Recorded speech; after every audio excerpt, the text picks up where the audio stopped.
Baik, kembali lagi di channel Quick Story. Apa kabar teman-teman semuanya? Yang jelas dalam keadaan sehat ya.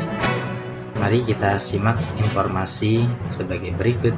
Tenaga honorer 2023 non-ASN kategori ini tidak akan diberhentikan. Menpan RB sebut alasannya.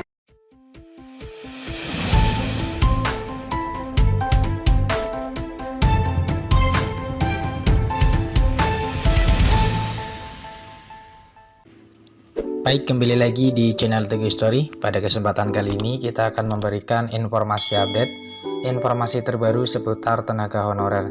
Informasi ini kami kutip dari laman website bandungraya.com.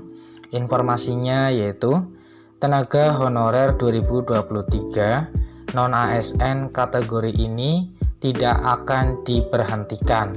Menpan RB sebut alasannya. Simak informasinya baik-baik. Lengkongayo.bandung.com, tenaga honorer 2023 non-ASN untuk kategori tertentu tidak akan diberhentikan. Menpan RB sebutkan alasannya. Kabar mengenai pemberhentian tenaga honorer 2023 non-ASN memang cukup meresahkan para pegawai. Tak hanya pemberhentian tenaga honorer 2023 non-ASN, kabarnya juga honorer akan dihapus untuk tahun depan. Maka dari itu, banyak para honorer yang melakukan demonstrasi terkait penghapusan tersebut. Namun baru-baru ini, Menteri Pendayagunaan Aparatur Negara dan Reformasi Birokrasi Menpan RB, Abdullah Azwar Anas, menjelaskan mengenai pemberhentian tenaga honorer 2023 non-aparatur sipil negara atau ASN. Adapun opsi pemberhentian tenaga honorer non-ASN pada 2023 mendatang yang masih diusulkan, lantas kategori apa saja itu? Menpan RB Azwar mengatakan bahwa tidak mungkin pemerintah memberhentikan semua tenaga honorer non-ASN. Karena itu hanya satu dari 3 opsi yang sedang dikaji pemerintah.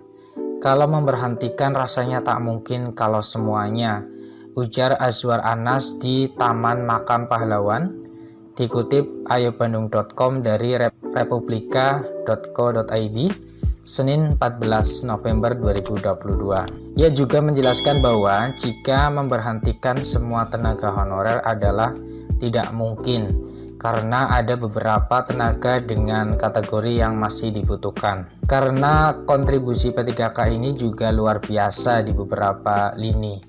Meskipun di satu sisi P3K direkrut dengan memperhatikan berbagai ketentuan, tapi di sisi lain ada juga merekrutnya sembarangan, tambahnya. Adapun opsi lainnya yaitu dengan mengangkat semua tenaga honorer atau mengangkat tenaga honorer yang sesuai ketentuan dan skala prioritas. Tahun ini sudah dibuka seleksi P3K 2022 untuk pengangkatan tenaga honorer. Pemerintah memprioritaskan untuk tenaga pendidikan dan kesehatan.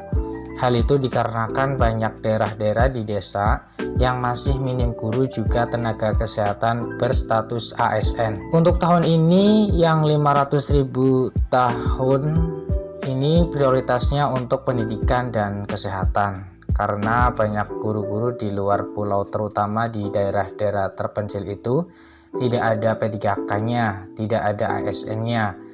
Begitu juga nakes, dokter, dan sebagainya, tambahnya. Sementara itu, untuk rekrutmen tenaga P3K teknis lainnya masih harus dikaji pemerintah juga, Dewan Perwakilan Rakyat (DPR), sama juga dengan opsi terkait masalah P3K tersebut. Ini kan sedang kita kaji bersama DPR dan Kemenkyu, tetapi sekarang ini yang prioritas kita, mengingat pendidikan dan kesehatan ini jadi prioritas tahun ini. Nah, secara bertahap yang lain akan kita kaji dan kita diskusikan dengan DPR dan kami akan laporkan ke Bapak Presiden, ucapnya. Kemudian pemerintah juga sedang melakukan proses pendataan tenaga honorer yang memastikan nama-namanya sesuai dengan ketentuan. Kemarin sudah selesai, di mana semua kepala daerah Sekda kita minta ada surat pertanggungjawaban mutlak terkait dengan nama-nama yang dikirim bahwa nama-nama itu sesuai dengan ketentuan yang sudah kita berikan katanya. Jadi tenaga honorer 2023 non-ASN dengan kategori kesehatan dan guru masih sangat dibutuhkan dan ada kemungkinan tidak jadi diberhentikan seperti dikatakan Menpan RB. Demikian informasi yang bisa kami share, semoga bermanfaat, tetap optimis, selalu semangat ya di dalam melakukan aktivitas apapun. Terima kasih atas perhatiannya, see you next time. Assalamualaikum warahmatullahi wabarakatuh.